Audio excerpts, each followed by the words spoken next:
ঈমান দিয়ে যা জয় করা যায়, কঠোরতা দিয়ে সেটা কঠিনকালেও জয় করা যায় না। আওয়াজ করে বলেন ঠিক কি না?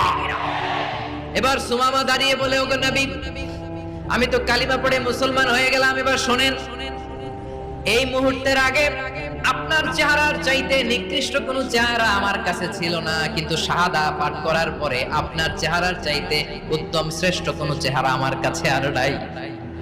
ও নবী, আজকের দিনের আগে ইসলাম ধর্মের যে নিকৃষ্ট অপছন্দনীয় কোনো ধর্ম আমার কাছে ছিল না, কিন্তু এই মুহূর্ত থেকে ইসলামের চেয়ে সেরা শ্রেষ্ঠ পছন্দনীয় কোনো ধর্ম আমার কাছে নাই। নবী গো, আজকের দিনের আগে মদিনার চাইতে অপছন্দনীয় নিকৃষ্ট কোনো শহর আমার কাছে ছিল না, কিন্তু এই মুহূর্তের পর থেকে মদিনার চাইতে কোনো শ্রেষ্ঠ শহর আমার জানা নাই। সে ছিল গমের বড় ডিলার, গম বেচতো। কি বেচতো? তার গম কিনে মক্কার লোকেরা